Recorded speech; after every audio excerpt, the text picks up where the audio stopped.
안녕하세요, 작곡가 엘루입니다.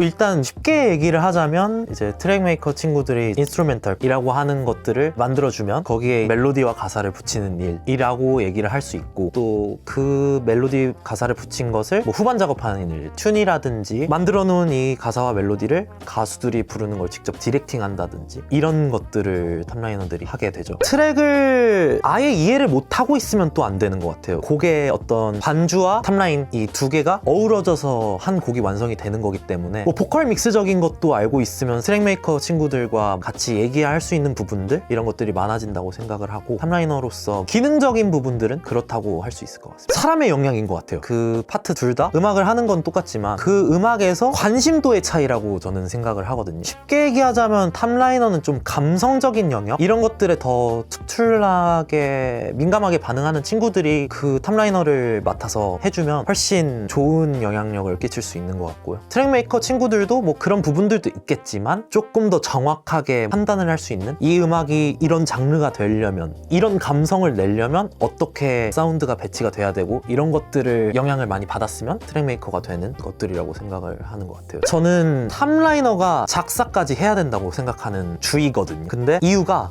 타이틀이에요. 그러니까 제목을 정하는 거. 왜냐면 최근에 뭔가 인기를 끌고 있는 곡들을 보면 이 키워드가 굉장히 많이 반복되고, 이 키워드에 따라서 의상도 바뀌고, 작사, 춤 이런 것들이 굉장히 많이 바뀌어서 이 아티스트가 활동하는 데 있어서 영향을 되게 많이 준다고 생각을 하거든요. 어떻게 보면 밑바탕을 트랙메이커가 그려주면 그 위에 탑라이너가 뭔가 색칠을 해줘야 되는, 그래서 이 한 작품에 어떻게 보면 앨범 아트에도 영향을 미칠 수 있다고 생각을 하고, 탑라이너가 음악 외에도 끼칠 수 있는 영향력이 되게 있다고 생각을 하는 것 같아요. 제가 생각하는 입장은, 저는 원래 트랙메이커를 했었거든요. 처음에 시작했을 때 퀸덤이라는 프로그램에 파이널 곡까지 썼었고 탑라이너도 썼지만, 그 작품을 하고 나서 탑라이너로 아예 전향을 했거든요. 근데 제가 그렇게 결정하게 된 계기가 한쪽에서 영향을 끼치는 게 맞다고 생각을 했어요. 작업 자체를 공동 작업을 하고 있는 이 어떤 시대에 트랙메이커로서 내가 영향을 끼치는 것보다 탑라이너로서 트랙에 영향을 줄 수 있는 사람이 되면 좋겠다. 어쨌든 탑라인만 해도 살아남을 수 있냐? 트랙메이커만 해도 살아남을 수 있냐? 이거는 사실 잘해야 살아남을 수 있다고 저는 생각을 하거든요. 그래서 충분히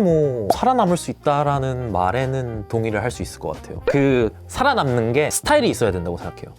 자기 게 있어야 된다고 생각하고, 그거를 만들어내는 거는 노래도 될 수 있고, 내가 하는 가이드의 스타일도 될 수 있고, 아까 말했던 키워드를 생각하는 자기만의 방법, 그 키워드를 생각했을 때 어떤 방식으로 쓸지에 대한 스타일, 이런 것들이 자기 거가 생기고 자기의 방식이 생기고, 그게 먹히기 시작하면 살아남을 수 있는 것 같아요. 일단은 음악을 많이 듣는 게 가장 중요할 것 같아요. 자기가 하고 싶은 장르라든지 지금 요즘 유행하는 거라든지 음악 많이 듣고 따라 부르고, 이렇게 일단 음악이랑 친해져 보고, 그렇게 좀 즐길 수 있게 되면은 이 음악의 어떤 멜로디의 리듬을 따라 한다거나, 리듬이 어떻게 가는지 분석해 본다던가, 아니면은 멜로디 음의 어떤 도약이라든지 어디서 어디 음역대까지 쓰는지 조금 더 확인해 보고, 처음에 시작할 때는 타입비트나 이런 거에 그냥 흥얼거려 보기도 하고, 좋아하는 음악들에서 뭔가 따와서 따라 해보기도 하고, 근데 이게 너무 비슷하다 그러면 어떻게 바꿔야 될지 고민도 해보고, 그런 어떤 단계들을 거쳐서 뭔가 더 좋은 멜로디와 가사 이런 키워드들을 만들 수 있다고 생각해요. 그래서 처음에 시작할 때는 일단은 너무 부담감을 갖기보다는 조금은 더 내가 하고 싶은 어떤 음악적 방향성이 뭔지, 좋아하는 것들을 더 찾아보고, 그리고 그 좋아하는 것들이 어떻게 이루어져 있는지 뭔가 분석해보고, 그런 과정이 필요하다고 생각합니다. 정말 다 케이스 바이 케이스지만 저는 제가 재능이 엄청 있다고 생각하고 살았었거든요, 예전에는. 왜냐면은 저는 원래 노래 전공인이었었는데 항상 그 무리에서는 1등을 했었어요. 고등학교, 대학교 둘 다 고등학교, 예술대학교를 나왔으니까. 근데 나와서는 진짜 많이 부딪힌 케이스예요. 저는 현실에 부딪히고, 그래서 사실 저는 재능이 많지 않다는 걸 깨달았어요, 하다 보니까. 그래서 정말 더 열심히 했었던 것 같아요. 한 6년? 정도는 노는 거 이런 거 전혀 없었고, 매일 작업을 하고 매일 만들어 보고 매일 새로운 거를 꺼내 보고, 그렇게 하다 보니까 빠르게 할 수 있게 됐고, 내 방식이 생기다 보니까, 그렇게 하다 보니까 그런 게 좀 가능해지지 않았나 라고 생각이 드네요. 저는 일단 결론부터 말씀드리자면, 노력이 훨씬, 물론 재능이 엄청 많은 사람은 더 앞서서 시작하는 건 맞는 것 같아요. 근데 제가 노력이라는 영역에 더 힘이 있다고 생각을 하는 이유는 관심도도 재능이라고 생각을 하거든요. 음악에 대한 관심도, 내가 얼마나 미쳐 있는지, 얼마나 이걸 좋아하는지. 더 많이 듣고 더 많이 느낀 사람은 표현했을 때 표현력은 조금 부족할지 몰라도 처음은, 근데 그런 부분들을 노력해주면 훨씬 좋은 거를 써낼 수 있다고 생각을 해요. 그래서 노력이 훨씬 더 비중이 크다고 생각해요. 일단은 못해도 할 수는 있어요. 뭐 탑라이너라는 직업을 가질 수는 있다고 생각을 해요, 저는. 근데 노래를 못하는데 탑라이너를 한다는 것 자체가 못 가져가는 부분들이 너무 많다는 거죠. 첫 번째로는 아까 말씀드렸듯이 표현을 하는 영역에 있는 거잖아요. 그거를 노랫말과 멜로디로 녹음을 해서 그걸 곡을 파는 건데, 그 부분에서 노래를 못하면 못 담는 부분이 맞는 거죠. 그치만 할 수는 있죠. 근데 보컬을 못하는 거랑 안 하는 거랑 되게 다르다고 생각을 해요. 그러니까 보컬을 난 못하니까 가이드 보컬 쓰면 되지, 이거는 저는 반대인 것 같아요. 일단 노래를 다루는 직업인 건 맞아요. 내가 노래를 녹음하고 뭐 가이드 보컬이 녹음을 하건 노래에 대한 거가 중요한 부분이죠. 그치만 뭐 노래를 아예 못한다고 해서 탑라이너를 못하는 건 아니니까. 요즘에 뭐 AI라든지 이런 걸로 좀 이겨낼 수 있는 부분들이 많아지긴 했지만, 할 줄 아는 것과 못하는 거 너무 차이가 큰다고 느끼는 게, 그 디렉팅적인 측면에서도 확연히 나타나는 것 같아요. 가수들 디렉팅을 할 때도 노래에 대한 이해가 있으면 사실 한번 불러주면 그만인 거거든요. 근데 그렇지 않다고 하더라도 이 노래에 대해서 노력은 해줘야 되는 거죠. 뭐 밴딩을 뭐 이렇게 해주세요 하는 것도 뭐 밴딩이 이렇게 되는 거에 대한 지식은 있어야 되는 거죠. 어택을 세게 해주세요 라고 했을 때도 얘기할 수 있는 정도의 이해도는 있어야 되는 거죠. 그리고 내가 뭐 음역대가 안 되더라도 옥타브 밑으로라도 낮춰서라도 불러줄 수는 있었으면은 그 정도는 해줘야 된다고 생각하는 입장이죠. 그래서 노래를 잘하면 좋고 못하더라도 할 수 없는 건 아니지만 노력은 필요하다라고 저는 말씀드리고 싶어요. 뭐 물론 좋은 목소리로 엄청난 보컬리스트처럼 부를 수 있어지는 거는 재능의 영역이라고 생각하지만, 노력으로 이겨낼 수 있는 부분까지는 내가 노력해보는 게 좋다고 생각을 해요. 본인 선택인 것 같아요. 필요하다면, 본인이 욕심이 있으면 저는 보컬 레슨 받는 거는 자기 개발이라고 생각하면 될 거라고 생각해요. 탑라인을 쓰는 데 있어서 이걸 잘하고 싶다면 얘가 꼭 필요한 건 맞으니까 이거를 노력해서 끌어올리고 싶으면 보컬 레슨을 받는 것도 좋은 방법이라고 생각해요. 정말 어려운 얘기 같은데,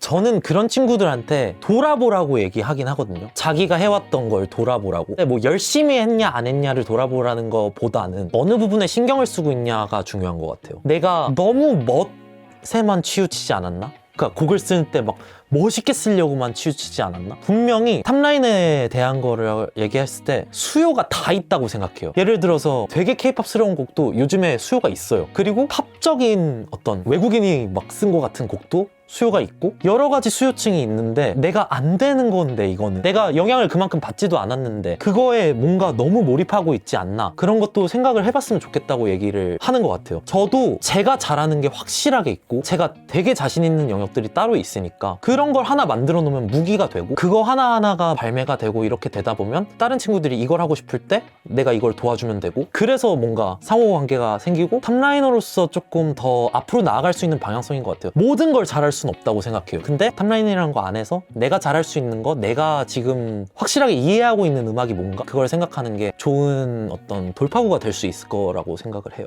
일단 갖춰야 될 것들은 다 갖춰야 될 것 같아요. 튠이라든지 기본적인 것들, 뭐 멜로디를 쓰는 거 당연한 거고, 그리고 뭐 가사를 써보는 것도 그렇고, 연습을 해야 될 부분들은 이거는 그냥 혼자서 계속 해야 되는 것 같아요. 계속 표현을 해봐야 내가 표현하는 방식도 알 거고, 그리고 사실 유튜브에 보면 다 나와 있어요. 튠하는 방법, 보컬 믹스하는 방법, 이런 것들도 혼자 공부할 수 있는 영역들은 되게 많은 것 같아요. 요즘에는 더 세상이 그렇게 바뀌어서. 그래서 이거는 끊임없이 자기 거를 만들고 노력하는 거는 매일 진짜 끝없이 해야 되는 것 같고, 근데 이거랑 다르게 자기가 뭔가 원하는 게 뭔지 정확했으면 좋겠어요. 전 지금도 개인적인 어떤 역량을 키우기 위해서 저도 노력하는 부분들 아직도 있고, 이건 모두 다 진짜 중요한 것들이니까 항상 생각하면서 연습을 했으면 좋겠고, 근데 이런 측면들 말고 어떻게 보면 실제로 지금 케이팝 씬에서 뭔가 활동하는 작가들, 케이팝이 만들어지는 데 있어서 디렉팅을 한다든지 가수들과 직접 작업을 한다든지, 이런 거는 사실 경험이 만들어주는 어떤 측면이기 때문에 이런 부분들은 사실 좋은 멘토를 만나면 훨씬 깨닫기 좋지 않을까 라는 생각은 있기는 해요. 혼자서 할 수 있는 영역이 아니니까.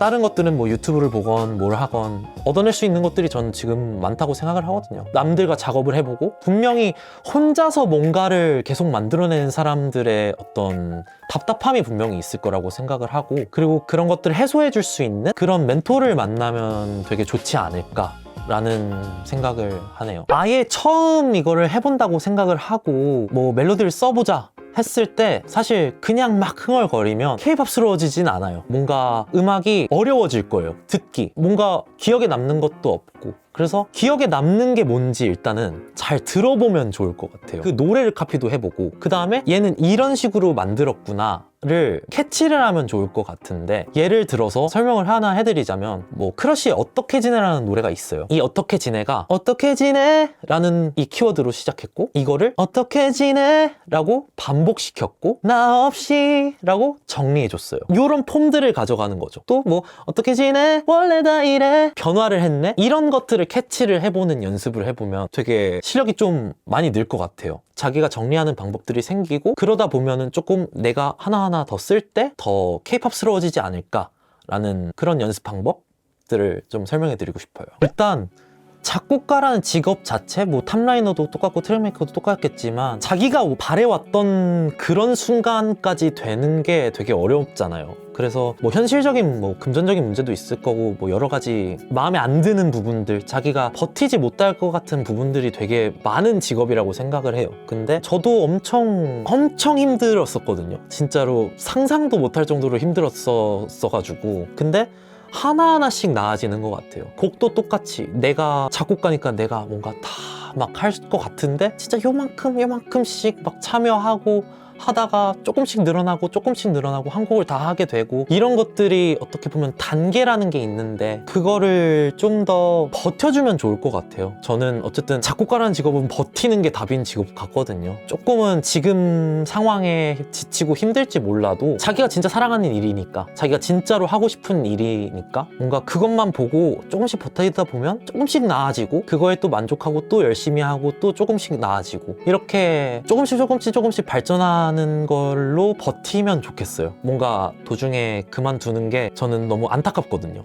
해온 것들이 뭔가 아무것도 아닌 게 아니에요. 하루에 한 곡 뭔가 한 곡 써내려가는 것들도 다 뭔가 경험이고, 그것들이 모여서 더 좋은 곡을 쓸 수 있게 되고, 이런 것들이 있으니까 조금 더 버텨서 더 좋은 자기가 원했던 아티스트와 작업하고 이런 작곡가가 되셨으면 좋겠어요. 다들 탑라이너를 뭐 지망하거나 지금 뭐 탑라이너를 하고 계신 분들이 좀 더 저희와 소통도 많이 하고, 뭐 여러 가지로 저는 언제나 열려 있으니까 같이 작업도 많이 했으면 좋겠고, 뭐 유튜브를 저희가 하는 이유가 그거니까 연락을 주시면 저는 되게 좋을 것 같아요. 뭐 앞으로도 뭔가 좋은 어떤 영향가 있는 제가 소통하고 싶은 게 있으면 여러 가지로 많이 찍어서 올릴 테니까 여러분들이 많이 관심 가져주셨으면 좋겠습니다. 네, 작곡가 엘루이였습니다.